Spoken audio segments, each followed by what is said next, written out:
सैयद जुल्फ़िकार अली शाह कादरी पेश करते हैं यूट्यूब चैनल सूफी साहब कादरी 1000 ज़ियारत। हमारा मंशा है तमाम हिंदुस्तान की मज़ारात की ज़ियारत करना और साथ साथ आपको भी करवाना। अगर आप हमारे चैनल पर नए हैं तो हमारे चैनल को सब्सक्राइब करें ताकि आपको हमारी आने वाली हर वीडियो का नोटिफिकेशन मिल सके। स्टेप बाय स्टेप रहता ना सब। ABCD पढ़ने वाले को तुम ग्रेजुएशन कराओगे तो होएगा क्या वैसा? नहीं, वो तो मुमकिन ही नहीं है। वो तो सिर्फ बच्चे को हलवा पराठा खिलाएंगे तो हक मारेगा वो, सवाल ही नहीं है। तो हो जाएंगे। वही बात है ये सब। अब ये होली 12 36 साल तक के उल्टा लटके पानी में खड़े रहे, कितनी मेहनतें करी उन लोगों ने। फिर अब ये सब बातें उसका निचोड़ है। अब ये बता रहे तो बता रहे कैसा करे। अगर हम बताए और तुम नहीं करे तो हम गुनेगार हो जाए। सही है, तो करो ना, इशारा तो दिया ना। ढूंढने से तो खुदा मिल जाता है। ढूंढा क्या? सब घर बैठे नहीं आता है। सरकार दो आलम सल्लल्लाहु अलैहि वसल्लम के पास एक यहूदी आया।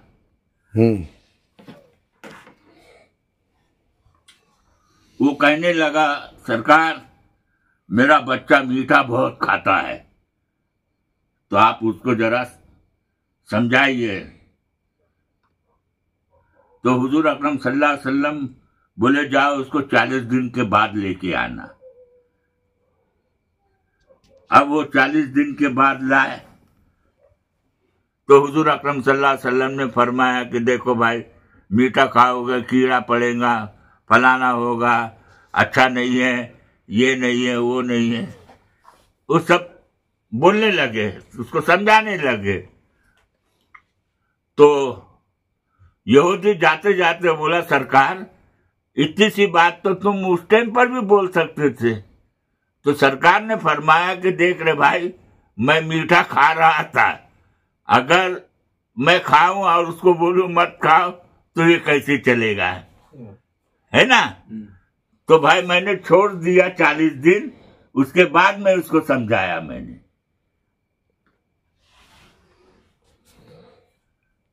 आया समझ में ना बाबा? हाँ। अभी सरकार ये बात है, जो लोग दुआ तावीज वगैरह करते हैं, दुआ तावीज करते हैं, जो नक्शे बना के देते, पत्थर बना के देते, पलीता बना के देते, उनके बारे में क्या कहना है? अल्लाह ने तो पहले बोला, मुशरिक और मुनाफिक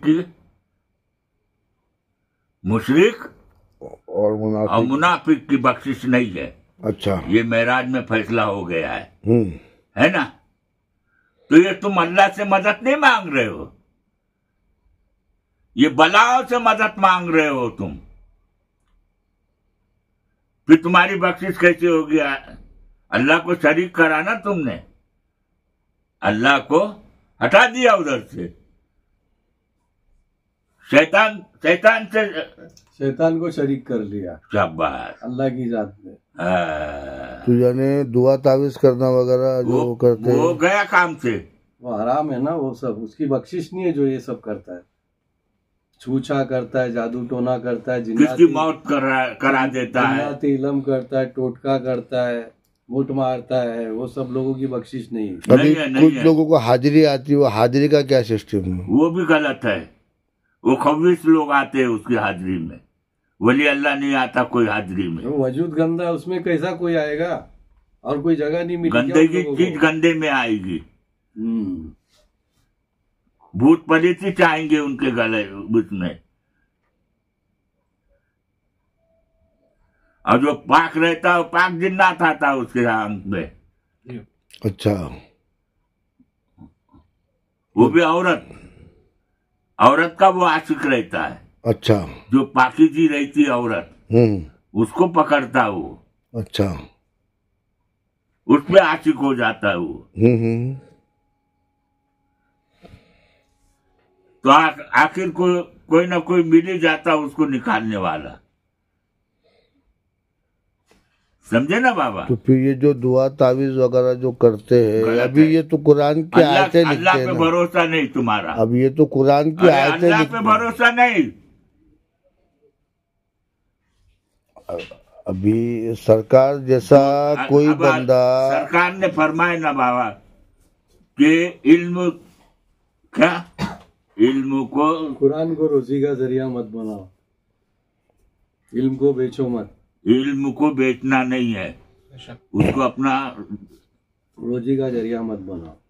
जरिया मत बना बोले तो नहीं। तो अब ये कुरान की आयतें वगैरह जो लिखी जाती है तावीज़ के ऊपर, नक्शे के ऊपर, तो फिर वो तो सब मतलब पाक है ना। वो तो काय को उसका रहमानी है, जलाली है, सुलेमानी है, इसमें भी तो बहुत सारे है ना।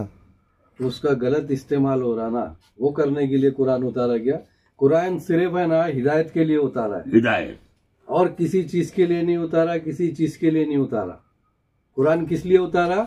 तुम्हारी हिदायत के लिए, तुम्हारे को चलने का रास्ते के लिए। अब हिदायत तो यार हमारे समझ के बाहर है। फिर ये जितने भी फिरके बन रहे हैं तो कुरान से बन रहे। फिर ये तुमने बनाया, तुम हमने बनाया नहीं तो कुरान को समझे नहीं ना। मैं बोलता हूँ ना बाबा, आदम के औलाद जितने भी हो तमाम मुसलमान है।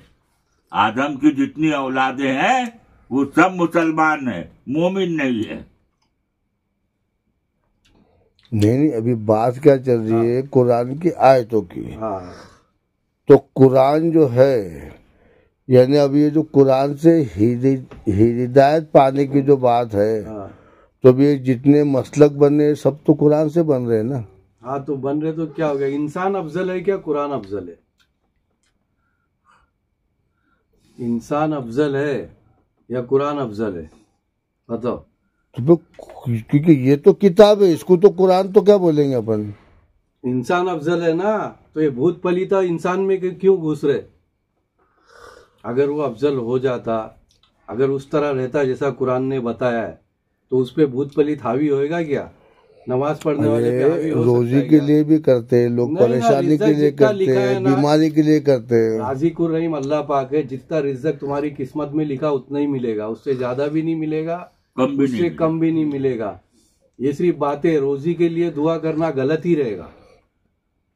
रिज़्क अल्लाह ने बोला ना, मैं भूखा उठाऊंगा, भूखा नहीं सुलाऊंगा। हाँ जी। किसको भूखा मार दिया उसने? चिड़ियों परिंदों को देता है, पत्थरों में रिज़्क देता है। फिर कैसा रिज़्क पढ़ने की दुआ मांग रहे हो जबरदस्ती? वो तो लिखा था, वो तो जिंदगी। अभी आप ये जो बोल रहे, फिर ये जो कुपोषित लोग मर रहे हैं इनका क्या है? जो बच्चे कुपोषित रह जा रहे हैं, तुम्हारे सामने कोई बच्चा मरा कुपोषित, जिसको खाना नहीं मिला होगा, खाने नहीं मिलने की वजह से मरा वो? फिर कुपोषित तो अभी तो बोल रहे इंडिया के रिकॉर्ड में है ना। तो फिर अल्लाह झूठा हो रहा है। अल्लाह ने बोला मैं भूखा उठाऊंगा, भूखा नहीं सुलाऊंगा। कैसा कुपोषित कोई मर सकता है? नहीं मर सकता ना। तुम्हारा दिल अभी अफ्रीका के इतने कंट्रीज है जहाँ पर समझो कुपोषित लोग हैं। हाँ, तो वहाँ खाना नहीं मिल रहा उनको। क्या खाना कहाँ नहीं है बताओ ना मेरे को, खाना कहाँ नहीं है? नहीं सलाउद्दीन साहब, यार अफ्रीका जेल में खाना दे रहे, सब जगह खाना है। अफ्रीकन कंट्री में तो आज भी कुपोषित देश है। वो बोल के पैसा कमा रहे उन लोग, हमने इतों को खाना खिलाया, हमने उतो। भूखा मर रहा है क्या कोई? अरे कुत्ता नहीं मरता भाई भूखा, चरिंदे परिंदे नहीं मरते। उन लोग काम करते क्या? कोई भी काम नहीं करता। कि इंसान है जो काम करके सोचेगा मैं खा जाऊं। अल्लाह ने तो वादा किया हुआ उसको खिलाने का, फिर कैसा कुपोषित होएगा वो? भूखा कैसा मर सकता है मेरे को बताओ? अल्लाह ही बोला ना, ये भूखा उठाऊंगा, भूखा नहीं सुलाऊंगा। भले ही उसको एक टाइम का खिलाओ, लेकिन खिलाएगा जरूर वो। अरे भाई तू खिलाएगा तो तेरा रिज़्क बढ़ता, समझे ना। अल्लाह को उसका रिज़्क बढ़ाता है। अभी ये है कि भाई जैसा इंसान का इंतकाल हो गया और उसको दफन कर दिए, तो कब्र में जो सवाल है, मन रब्बो का, मन दीन का, मन रसूल का। हाँ, तो ये वो जिस्म से होंगे कि रूह से होंगे सवाल? रूह से। अब रूह तो निकल गई, फिर रूह का निकली, वहां पर जाती है रूह। अच्छा। अब 40 दिन तक कब्र के ऊपर एक बिल्ला 4 उंगल पे रहती है, 40 दिन तक।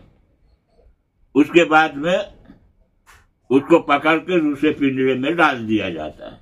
अच्छा। हाँ, नहीं तो अल्लाह पाक 40 दिन तक उस रूह को वहीं रखता है, मजार के ऊपर, उसके कब्र पे। अब कोई नेक है बद है उनका, अब जो नेक है बद है उनका कैसा? फिर उनको भी सवाल जवाब, उनकी भी रूह 40 दिन तक वही रहेगी। सवाल जवाब नहीं ना। अरे अभी जिसको जला दिए उसका कैसा? अरे भाई, उसकी रूह तो वहां जाके बैठ जाती है ना, जहां से वो आया है। जला देते तो फिर से जमा करके फिर पूछता है वो। अच्छा। रूह थोड़ी जलती, रूह जलती नहीं, कटती नहीं, डूबती नहीं। अच्छा। पता चला इससे मोटी बात यह है कि सवाल जवाब रूह से। अब तुमने रूह को पढ़ाया होगा तो वो जवाब देगी, ये काम की बात है। अगर तुमने उसको नहीं पढ़ाया है, अगर वो एकदम अनपढ़ जाहिल है तो वो जवाब नहीं देगा, और नहीं जवाब देगी तो उसको जहन्नुम की सजा है। तो इसमें फिर बात वही आ गई कि रूह को पढ़ाया क्या तुमने, क्योंकि जिस्म से सवाल अभी तुमसे पूछा जाएगा, बता तुम्हारा रब कौन है, बराबर है। हर कोई पटाख से बोल देगा मेरा रब अल्लाह है। तुम्हारी रूह से पूछेगा, अब बता तेरा रब कौन है। और हालांकि इसका जवाब दूसरा है, रब के मायने भी वही हो रहे, अल्लाह के मायने भी मालिक ही है वो। तो बता तेरा रब कौन है। अगर तुमने उसे देखा होगा, जाना होगा, अगर उसके बारे में जानते होगा ही तो बताएगा ना। अगर नहीं जानता रहेगा तो कैसा बताएगा। अभी मैं तुमको जानता हूँ तो मैं बताऊंगा ये सूफी साहब है, ये पीर है, ये ऐसा है, लेकिन अगर नहीं जानूंगा तो कैसा बताऊंगा। तो रूह को भी पढ़ाना पड़ता है। अब रूह को पढ़ाएगा कौन? अस्सलाम वालेकुम दोस्तों, आप सब लोगों की फरमाइश पर और आप सब लोगों के सवालात को लेकर गया हूँ, और जो अनछुए सवालात है, आज तक इस मौजू पर किसी ने कहीं भी बात नहीं हुई है। तो मैंने मेरी तरफ से पूरी कोशिश करा हूँ कि शकूर बाबा से इन सवालों के जवाब तलब कर सकूँ, और आगे भी कुछ एपिसोड के अंदर बहुत सारे सवालात के जवाबात आपको मिलेंगे। इंतज़ार कीजिए। शुक्रिया साहब।